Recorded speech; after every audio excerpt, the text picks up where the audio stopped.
Touch of Paint by JPC, and we are refinishing this beautiful piece of furniture for a client. I already began sanding it with 220 sandpaper to scuff the surface. Then I came back over with the Dawn Platinum Power Wash, this stuff, but I put it in a different bottle because my nozzle broke. I'd like to show you how I seal black furniture, which can be really difficult. And I see pieces like this with a lot of detail. There's a certain way to seal it to get the nicest outcome. So I'd like to share that with you guys with the more difficult things that you would need to seal in black. So this is Jade from Touch of Paint. I'm back. I just wanted to go over a few of the products that I'm using. I really love Waverly paint. I've tried a number of different paints, the higher priced ones, the lower priced ones. This is the most cost efficient that I've noticed, and the best quality paint that I have come across, and it is my favorite paint for the way that I paint. So we're going to use Waverly ink. A lot of black paints are like a dark gray, and I feel like if we're going to do black, let's get it really black and make it look that rich color. I'm using zebra paintbrushes to get in all the details, and then I'm going to take a foam roller since it's a huge piece, but we'll do the details first and I'll show you. But I poured the black into here and it is very, very thick. I think I might water it down a little bit, but I don't always do that. But we'll see. This one might be just a little bit thicker than others. So here we go.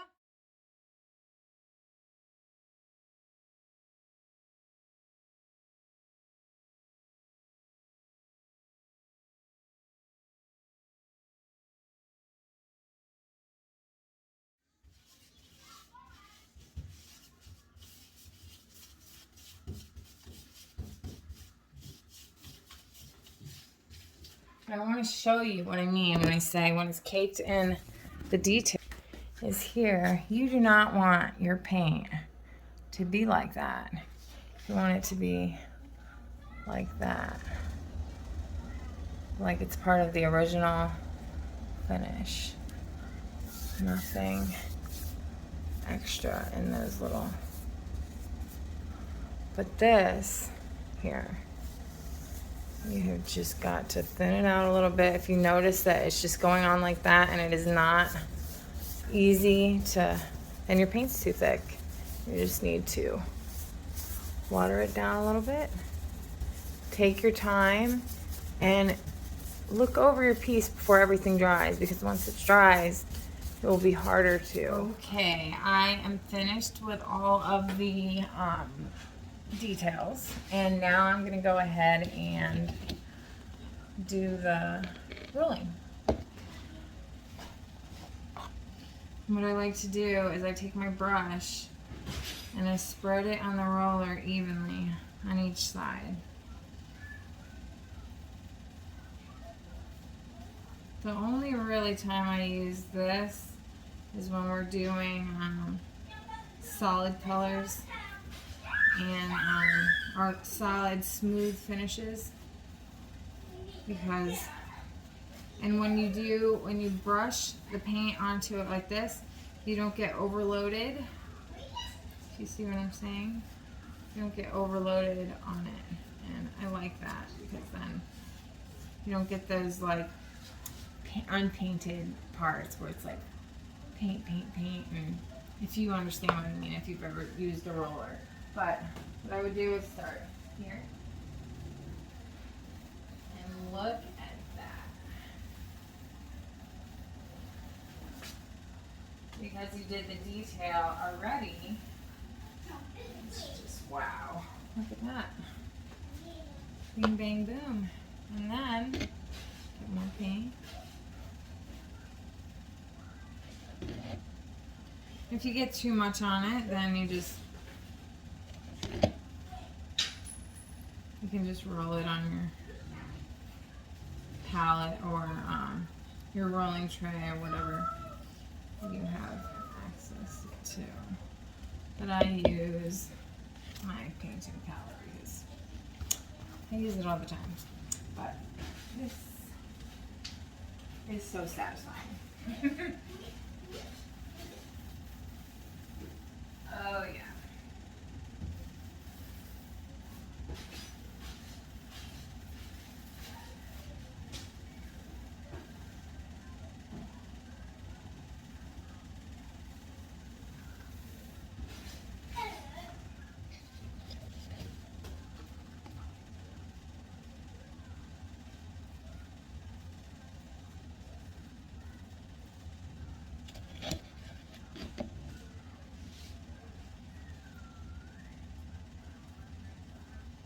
Now when there's more surface area like on the side that we're about to do, you can really load it up. But still make sure that you get each side because you don't want those parts where it's uneven painting.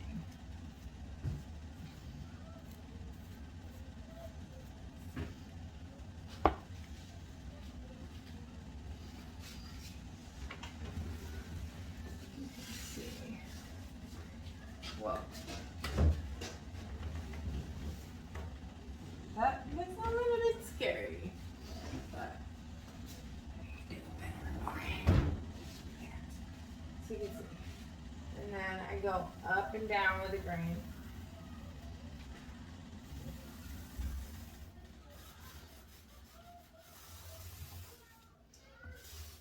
But I don't like those bubbles, so I try to just go over it once and then stop. And then wait for it to dry. Because if you don't wait for it to dry and you just cake it on there, you're going to end up with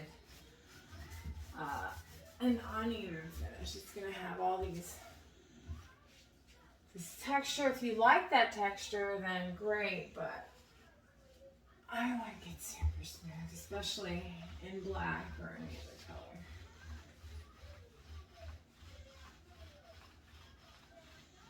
Especially solid colors.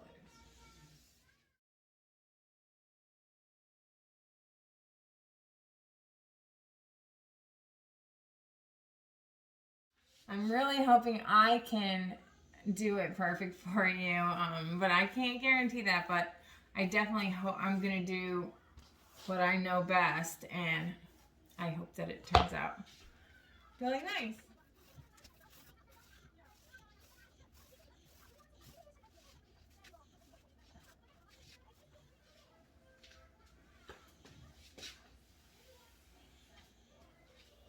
The top now, I'm going to need Preston to definitely help me with that because he is so tall and I just can't reach up there, but thank God for Preston. Love him.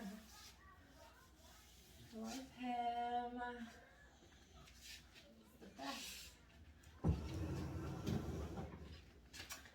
And I'm gonna seal the other side. I'm gonna finish painting the other side and then give it another coat, let it dry, and then I'll be back to seal it with you. And then we'll be adding gold gilding wax to all the details, and it's gonna be something else.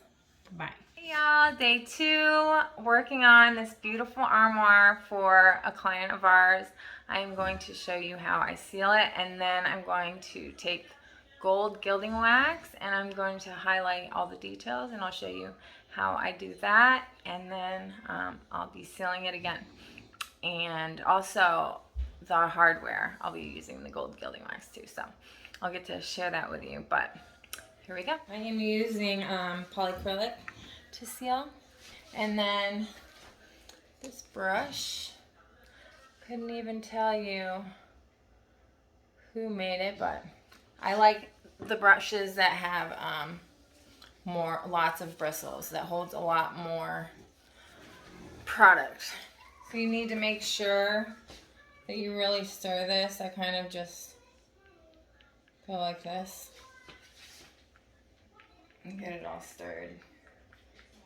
Because when you have different types of finishes like satin to semi-gloss to high gloss and matte, there's more additives the higher up you go in sheen. So matte has less additives, I believe.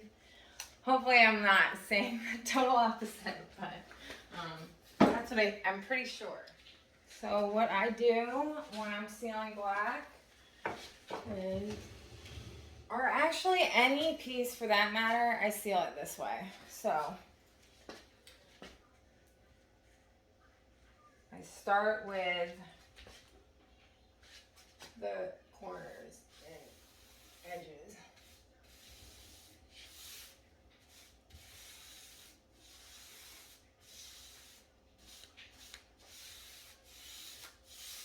When it's a short distance, you can get away with going back and forth like this, but not for long, just a little bit.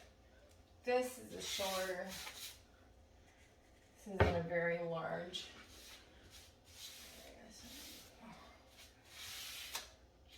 Side to side. Yeah, any excess strips right away. Any excess strips right away, because you do not want to go back over those strips with your paintbrush, because that will create just what you don't want in a black finish. So those are the edges there.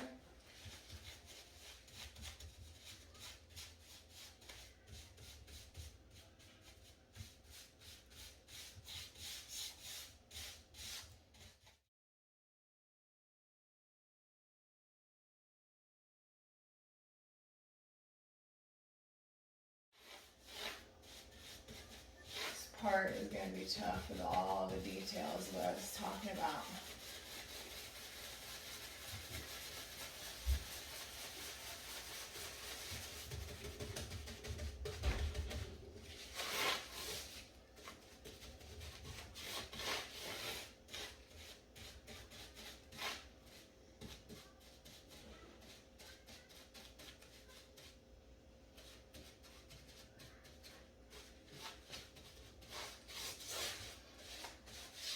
If I have to come back later a second time, then I will.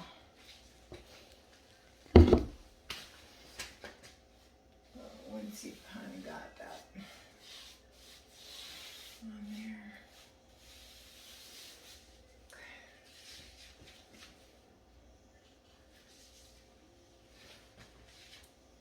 Okay. And I get in all of the edges. Pretty much doing the frame of the furniture first. Frames of the doors. Frames of the drawers. Those are the things that you want to seal first.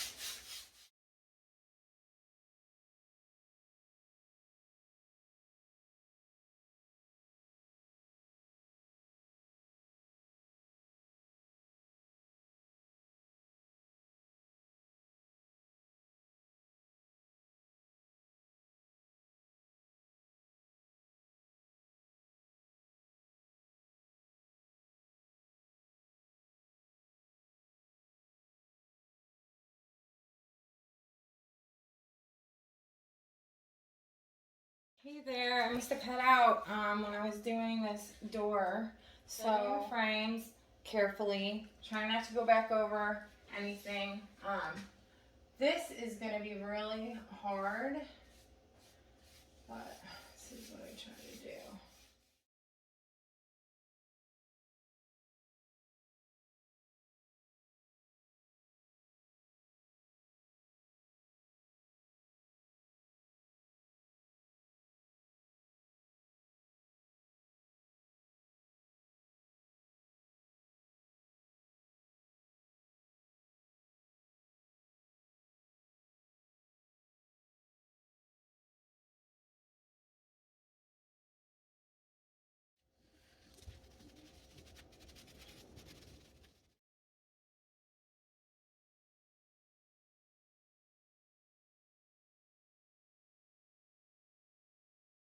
You want to get this real quick while you just got the edge. If you forget to get the edges first and you just sealed the inside part without getting those edges first, you want to hurry. Or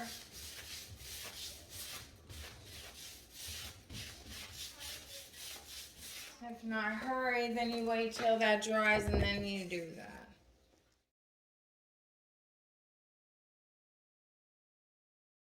The drawers are more, this is pretty extravagant. You know, most pieces of furniture are kind of basic and have just the drawers. So this will be easier down here showing you how I do this. So I go start with the frame, the very innermost part with the tip of my brush.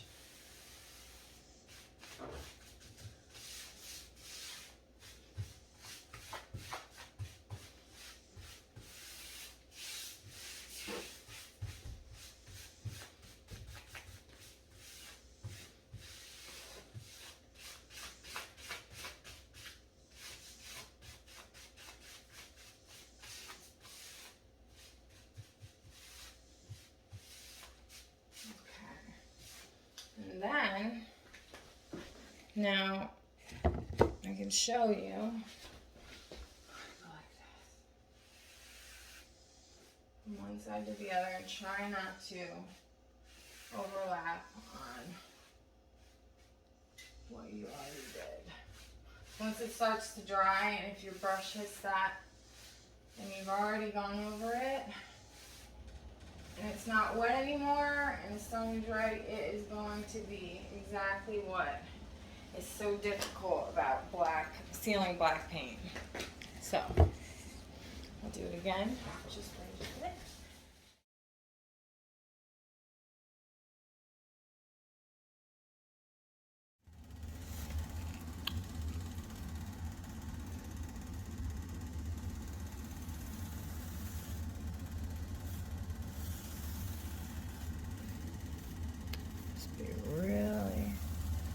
Try to be really precise.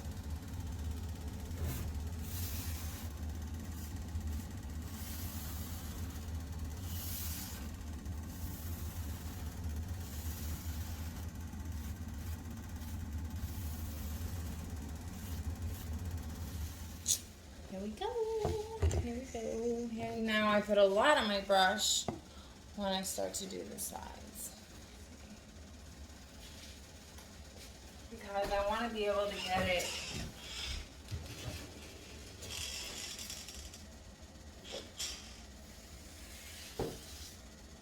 to be able to cover almost half of what I am sealing, at least.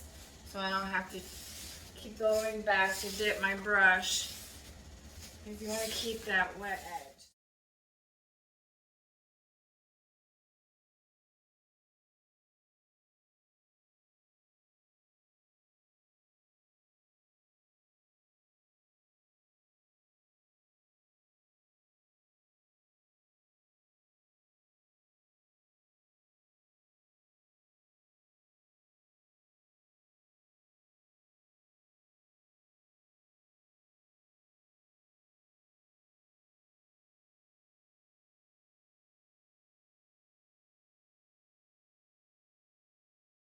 Okay, hey everyone.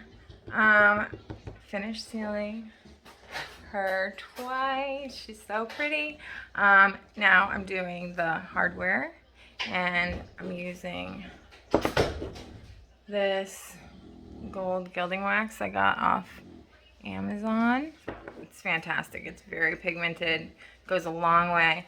So what I do is I dip my finger in it, and then I wipe off a little too much, so I just want to get the raised details here. If I can show you.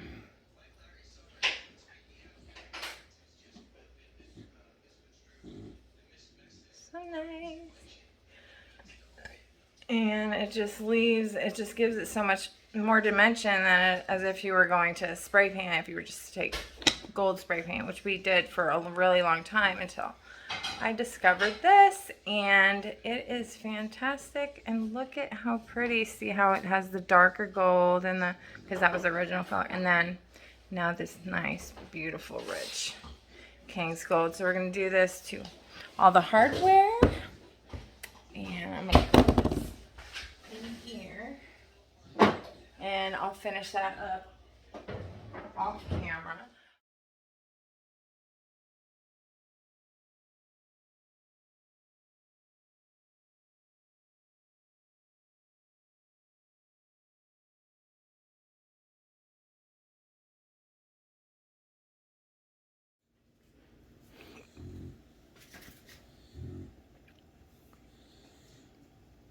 I try to imagine it as if I'm shading, if there's light coming from one direction or another.